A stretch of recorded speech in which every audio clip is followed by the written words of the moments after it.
Dulu saya Pak pelayanan itu ada beberapa kali dilarang sama orang tua. Tapi saya tahu firman ini bicara kalau saya mengasihi orang tua saya lebih daripada mengasihi Tuhan, saya harus berhenti pelayanan gara-gara saya disuruh untuk berhenti pelayanan. Enggak, saya betul-betul tidak mencerminkan bahwa saya mengasihi Tuhan. Sama halnya kalau orang tua juga menggunakan anak-anaknya sebagai alasan. Baik anak-anak maupun orang tua harusnya kita utamakan Tuhan di atas segala-galanya. Pekerjaan kita pakai buat Tuhan.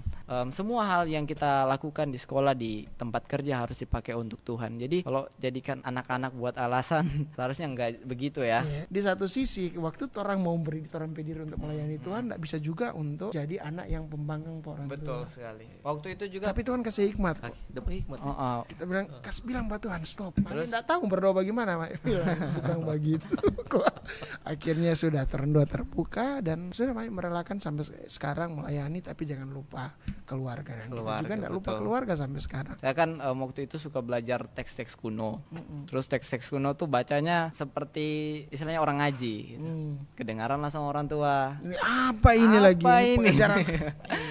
Apalagi teks-teks Arab kan harus dibaca yang gitu. Nah, tapi dibilang lah, dijelaskan secara hormat karena diminta Tuhan untuk hormat, dan mereka paham juga akhirnya. Oh begini, anak saya sedang melayani Tuhan. Ketika orang tua itu nggak mau belajar tentang Tuhan, nanti bumerangnya apa? Anak-anaknya mereka ketika anak-anak mereka bertanya gak bisa jawab. Ketika orang dianggap adalah manusia oleh manusia yang lain, maka orang akan merasa bahwa itu sebenarnya adalah bagian dari campur tangan Tuhan. Karena sama dengan beliau bilang tadi bahwa ada yang mengaku Allah, berarti kalau orang lihat Allah pingsan begitu. Jadi kalau orang melihat Allah dalam kemuliaannya, kan representasi Allah hari ini kan adalah sesama. Yang membuat kita akhirnya kecewa dengan Tuhan adalah representasinya tidak berjalan dengan bagus. Berarti dari sisi emosional, secara emosional. Tadi Enrico bahas dari sisi apa? Intelektual. Oh, sekarang Pak Andre secara emosional. Bagaimana itu? Karena kan manusia itu hal yang paling cepat yang dia sampaikan kayak tindakan psikologis terbesar hari ini kan memang bermain di emosi memang. Jadi karena kita backgroundnya itu adalah seorang pria bodoh dulu yang tak mengerti apa-apa, yang lebih mengandalkan emosinya. Jadi kalau marah, emosinya meledak. Bahagia, emosinya juga dominan gitu. Itu yang dalam doktrin Kristen kita punya yang namanya pemahaman-pemahaman pertobatan yang diterjemahkan jadi metanoia. Dalam artinya perubahan pola pikir. Dia bukan perubahan pola hati ataupun emosi dan sebagainya. Dia bermain di akal untuk mempengaruhi perasaan. Nah, waktu itu karena kita tidak sampai di situ, akhirnya karena melihat orang yang tidak care dengan tapi kehidupan, kemudian orang yang tidak peduli itu bertanya-tanya bahwa sebenarnya situasi ini situasi yang memang Tuhan izinkan terjadi. Soalnya kita tiap hari Minggu kita dengar khotbah, orang pendeta bilang kok orang kata sesama itu harus saling membantu. Kasih itu adalah prioritas. Tapi kok kita nak melihat hal itu. Jadi kan kita mempertanyakan apakah orang-orang ini awalnya masih mempertanyakan kehidupan sesama, tapi lama-lama kesini kayak kok kayak ada bantuan dari Tuhan ya, kayak begitu. Seolah-olah kayak cara kita memahami Tuhan itu secara emosi. Saking kita tidak puas, kita sempat robek Alkitab untuk menunjukkan kalau memang Tuhan itu betul-betul ada. Nah, robek dengan kitab, dengan hadir dengan hari ini kayak. sampai pembuktian begitu. Jadi kita Alkitab itu sekarang kita taruh di ladang, tapi betul-betul kita sobek, dan itu kita simpan hari ini jadi sebagai napak tilas atau pengingat bahwa kita pernah se-emosional itu dalam menyikapi ketuhanan. Betul. Ada anak muda generasi Z hari ini jangan dulu ateis, pindah agama, contoh pindah agama atau dia mundur dari pelayanan, atau kemudian dia menganggap bahwa pelayanan itu tidak cocok dengan dia. Ada yang lebih suka daripada pergi seminar, tak tahu kita main Mobile Legend. Tak tahu kita PUBG. Kalau kita ikut lomba, kita boleh jadi atlet e-sport, kita boleh kayak begitu. Orang lebih suka sesuatu yang dia sekali. Kalau anak Madu bilang sekarang yang kita iskal, yang sangat kita. Apakah orang tetap pada orang cara primitif yang lama, atau kemudian gereja muslim? Nah, itu yang terjadi sekarang di anak-anak muda yang kita lihat. Justru pergolakannya emosional kecil itu lebih ke situ, lebih ke apa yang orang inginkan. Dia pilih cowok atau pilih cewek yang suka-suka dia, belum DP waktu pacaran, tapi dia semua pacaran dia rusak, dia salahkan Tuhan. Harusnya ngana punya cara manage dengan hati untuk jangan dulu serahkan hal itu. Masa mudamu dipakai untuk belajar tentang Tuhan, bawa orang pediri untuk prestasi. Ternyata di Amerika sekarang itu sudah 36% dari 14%, 36% generasi Z itu ateis. Dulu 14% tahun 2019, di tahun 2022 ke 2023 naik jadi 36%. 26%. Ya, kenapa dia naik? Ini anak-anak muda. Naik. Jadi Kenapa dia naik? karena yang pertama kan Amerika negara yang mengizinkan hal itu. Artinya dorang terbuka dengan pemikiran free thinker seperti itu. Nah, kalau orang ini justru para ateis. Ini penting orang mesti tahu. Dorang itu menggunakan satu sistemnya playing victim. Playing victim. Iya, karena seolah-olah Indonesia ini adalah negara yang agamis dan mereka teraniaya secara kebebasan berpendapat, kebebasan menyampaikan. Disulut berarti banyak sekali ya, dan banyak persoalan yang bisa jadi pintu masuk untuk membuat anak-anak muda, bukan cuma anak muda tapi semua umur bisa jadi ateis, ya kan? Gereja harus jadi jawaban untuk pertanyaan-pertanyaan yang tadi sudah dibilang. Kalau gereja nggak jadi jawaban, siapa? Anak-anak muda yang ada di gereja harus diperlengkapi dengan pengetahuan-pengetahuan tentang ini, tentang Tuhan mereka. Karena kalau yang tadi balik lagi, kalau mereka nggak ngerti Tuhan mereka itu siapa, mereka akan beralih kepada Tuhan yang mereka rasa lebih mudah dipahami, atau pemahaman yang mereka rasa lebih masuk di akal. Contohnya ateisme.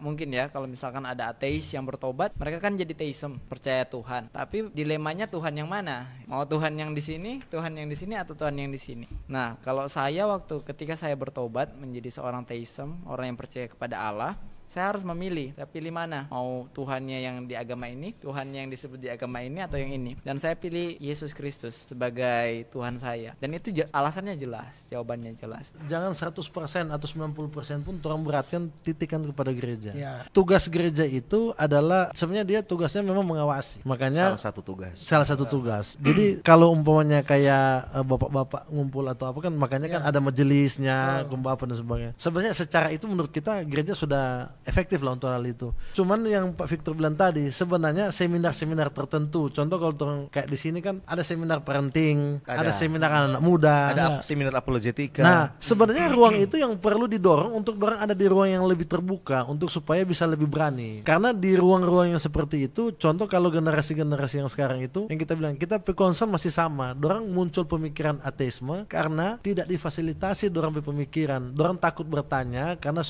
ada terminologi dalam sisi teologis Kristen tuh kayak begini. Orang tuh DP ketuhanan begini. Jadi sudah iko jo. Orang tuh memahami DP ya kayak karena adanya pergesekan banyak sekali yang demonstrasi kekristenan yang menurut kita miring. Jadi akhirnya orang berpikir bahwa yang dikejar adalah kekristenan itu adalah spiritualitas yang seperti ini. Jadi akhirnya orang malas mau belajar. Tapi dengan ada demonstrasi-demonstrasi tertentu, contoh seolah-olah menginstankan sesuatu yang sebenarnya kita baru berdebat dengan seorang hamba Tuhan yang terlibat dalam penginjilan jalanan. Dia katanya para orang teologi jangan cuma berdiam. Lihat orang berdoakan orang sakit sembuh begini sebagainya.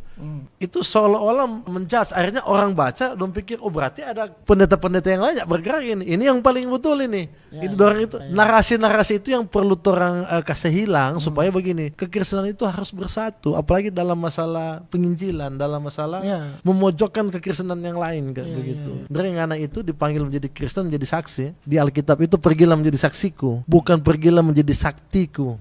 Jadi tolong ke belakang DP sakti. Jangan dulu karena dusu DP sakti, dusu DP saksi. Kalau umpamanya saksi-saksi dulu itu kan mati-mati semua orang kasih tinggal. Dan itu DP kesaktian, memperjuangkan iman sampai akhir, bukan demonstrasi sesuatu yang menurut orang akhirnya. Dan ini yang kita temukan banyak anak-anak muda tuh DM, messenger sebagainya. Kak ini betul-betul Kristen atau ini betul-betul Yesus. Kita kayaknya orang perlu ketemu deh. Kita perlu ketemu kemudian memperbincangkan itu panjang. Dan juga yang paling penting awasi mungkin apa yang orang baca, apa yang orang nonton, apa yang orang dengar, karena sesuatu yang didengar, dilihat dan orang memang konsumsi itu kan berpengaruh betul iman. Apalagi berulang-ulang, Kang. Betul. Kamu mengasihi Yesus karena Yesus sudah mati bagi kamu. Jadi kamu harus mengasihi Yesus. Oke, benar. Dorang begitu lihat video pendek itu, langsung iyo, Kang. Bayangkan orang tua kalau tidak bisa menjelaskan. Langsung mengolah di dalam. Langsung jadi di pikiran. Banyak hal-hal seperti itu. Dan anak muda lebih imajinatif. Dia bisa membayangkan visual itu di dalam. Bagaimana kalau Yesus disalib, apalagi kan hari ini orang kalau Kristen dia bilang ada foto lah saper ada. Jadi orang bisa mengimajinasikan sesuatu yang biasanya beliau menjawab melihat konteks saya bertanya. Contoh saya tanya Tuhan itu ada ndak, dia akan cari akarnya apa. Mungkin saja saya sakit hati sama Tuhan, emosional tadi. Jadi mau dijawab intelektual pun Tuhan tuh begini-begini saya nggak mau dengar. karena itu bukan esensi dari yang saya cari gitu. Saya mau cari kenapa Tuhan gak jawab doa saya waktu saya doa mama buat sembuh, contohnya begitu. Tapi ternyata dijawabnya Tuhan itu secara sains kamu lihat begini nggak akan masuk. Jadi saya rasa buat orang tua nanti kalau anak-anak tanya begitu, lacak akar permasalahan. Lacak dulu akarnya kenapa? Mungkin aja dia dibully di sekolah, terus doa sama Tuhan, Tuhan biar jangan dibully lah. Tapi malah lebih parah begitu. Nah terus dia tanya ke papanya, Pak kenapa Tuhan itu ada atau enggak? Gak bisa kita langsung jawab semerta-merta secara sains itu membuktikan nggak akan masuk. Jadi saya rasa tipsnya untuk orang-orang tua dan semua hamba Tuhan ketika ditanyai biasanya lacak aja dulu pertanyaannya menuju kemana dan dari mana itu. Biasanya kan banyak orang tanya itu dulu sebelah kanan. Itu sebenarnya representasi itu ada kalau Alkitab itu kan dibuat di footnote. Bagaimana satu ayat dan yang lain. Itu baca di Mazmur 110 itu ayat 10. Itu ada tentang menjelaskan bagaimana Daud menyerahkan tahtanya itu ditaruh skina glory. Karena Yesus itu kan datang dari keturunan Daud, kerajaannya yang tidak akan berkesudahan itu. Jadi dia duduk di sebelah kanan itu bukan berarti posisi duduk, bukan berarti tentang bagaimana menjelaskan Yesus dari keturunan mana dan juga menjelaskan tentang bagaimana kemuliaan Allah itu tidak pernah tergoyangkan. Jadi secara ilahi maupun manusiawi kedua jalur itu tetap stabil. Allah tidak pernah merusak ruang itu dan itu ada di Mazmur yang duduk di sebelah kanan. Jadi bukan berarti ada orang duduk di tengah, ada yang duduk di sebelah kanan. Alkitab itu kan ada yang namanya analogi, ada yang namanya. Jadi ini kalau masuk dalam penulisan. Iya, tergantung kitab itu apa. Ada yang klaim Durang Penabi ada di Kidung Agung, sedangkan Kidung Agung itu bukan kitab nubuatan. Betul, iya. Kayak begitu. Kalau Tuhan mau jelaskan sampai bersuara dingin, kalau orang tetap yakin begitu terserah. Tapi karena memang itu yang model-model begitu, yang ganggu-ganggu dari bahkan terjemahkan lewat Google dan sebagainya, dia nak mengerti yang namanya homofon, homonim. Kan ada kata yang sama, maknanya beda, ada makna yang beda, makna yang sama, katanya beda. Jadi karena dipaksakan masuk di situ, akhirnya seolah-olah Alkitab itu bermasalah, tapi tidak. Mengenai logika yang bermasalah. Alkitab itu tetap stay dengan kebenaran. Kalau dalam ruang lingkup mahasiswa secara teologis memang pertanyaannya begitu. Pertanyaan ada yang pernah tanya ke kita, yang telang Pak Yunus itu ikan apa? Ada yang bilang paus, ada yang bilang kalau orang mengikuti dari kemahakuasaan Tuhan, ikan putih dia boleh bikin jadi besar. Ikan putih. Kalau orang menjawab dari kemahakuasaan Tuhan, tapi secara ilmiah ada ikan yang DP orangnya lebih besar daripada paus. Ya kayak begitu. Kalau kita memang start to the point, agar permasalahannya, proses-prosesnya. Dari Tuhan itu udah berapa? Tuhan itu udah 3, kita saja bilang buktikan dulu DP3, baru kita buktikan DP1. Kalau mau dapat buktikan 3, baru orang buktikan yang satu. Saya rasa ya analogi yang paling tepat untuk menjelaskan tentang Tritunggal adalah manusia sendiri. Itulah kenapa kita diciptakan sesuai dengan gambarnya, Imago Dei. Nah kalau manusia sendiri itu kita bisa lihat Tritunggal itu seperti saya ini. Saya punya wujud, bisa dilihat, bisa diraba. Saya punya pikiran dan saya punya roh. Tapi meskipun saya punya wujud, pikiran dan roh, saya nggak bisa dibilang 3 Enrico. Saya 1 Enrico yang punya wujud, pikiran dan roh. Pikiran inilah yang di dalam Yohanes 1 disebut sebagai logos. En arche en hologos kayak hologos en proson theon kayak theos en hologos. Pada mulanya adalah firman itu bersama-sama dengan Allah dan firman itu adalah Allah. Pikiran saya. Contohnya analogi. Kemudian pikiran saya kan bisa jadi kaset nih ceritanya kalau saya bicara begini, atau bisa jadi ini, bisa jadi yang rekaman ini kan bisa jadi kaset. Nah ketika orang lain dengar, ini mereka akan tahu, oh ini Enrico lagi bicara. Sama halnya dengan Yesus Kristus. Firman Allah itu logosnya Allah, dia jadi manusia, menjadi daging. Makanya tadi Pak Victor bilang 100% Allah, 100% manusia. Kemudian di dalam diri Allah juga ada yang namanya roh Allah. Roh Allah inilah yang menjadi, yang kalau manusia tanpa roh kita nggak bisa hidup. Sama juga dengan Allah. Allah memiliki roh. Makanya Allah kita itu adalah Allah yang hidup. Kejadian 1 ayat 1 sampai 3 bahkan kita bisa lihat tentang Tritunggal. Nggak perlu ke perjanjian baru. Contohnya Kejadian 1 ayat 1 bilang Bereshit bara Elohim et hashamayim vet haaretz. Pada mulanya Allah menciptakan langit dan bumi. Allah ya, udah garis bawahi Elohim. Ve haaretz wa yatatahu wa bohu ve khoshek alpenitehom. Bumi belum berbentuk dan masih kosong, gelap gulita menutupi samudera raya. Ve ruach Elohim merakefet alpenihamayim. Dan roh Allah, kita udah dapat Allah pertama ya. Kemudian roh Allah. Ve ruach Elohim merakefet alpenihamayim. Dan roh Allah melayang-layang di atas permukaan air. Vayomer Elohim, dan berfirmanlah Allah, firman Allah, dafar Elohim, dan berfirmanlah Allah, Yehior wa Yehior. Jadilah terang maka terang itu pun jadi. Dari 3 kata ini kita udah dapat Allah, roh Allah, dan firman Allah. Jadi sebetulnya simple. Ada analogi lain yang dikatakan sama Santo Athanasius. Beliau mengatakan bahwa Tritunggal itu seperti matahari. Matahari itu satu. Kita nggak bisa bilang matahari ada 2. Itu hanya orang bodoh yang bilang matahari ada 2 yang di tata surya kita. Matahari cuma satu. Tapi matahari itu punya sfernya, bulatnya, wujudnya. Kemudian dia punya panasnya, kita bisa rasakan, dan dia punya cahayanya. Apakah karena matahari punya wujud, cahaya, dan sinar, dia adalah 3 matahari? Tidak, dia satu matahari yang punya wujud, sinar, dan cahaya. Seperti sinar nggak bisa dipisahkan dengan cahaya, cahaya tidak bisa dipisahkan dengan sinar, sinar tidak bisa dipisahkan dengan sfernya, dengan wujudnya, sama halnya juga dengan Tritunggal. Tapi bisa dibedakan. Tapi bisa dibedakan mana yang sinar, mana panas, mana wujud, bisa dibedakan. Tapi bisa dipisahkan secara simpel, bisa pakai matahari, bisa pakai ini, bisa pakai manusia, tapi nggak bisa pakai pekerjaan. Karena banyak yang pakai pekerjaan. Saya di sini sebagai pendeta, saya di rumah sebagai suami, saya di sini sebagai nggak bisa karena itu bidat. Analogi bidat. Warna salah satu. Sibelian juga. Jadi mereka pakai itu. Telur juga. Cangkang putih kuning. Gak bisa. Karena apa? Bisa dipisahkan. Saya kalau mau masak kue bisa dong pisahkan kuning sama putih. Sedangkan Allah Tritunggal adalah Allah yang tidak bisa dipisahkan. Tidak satu.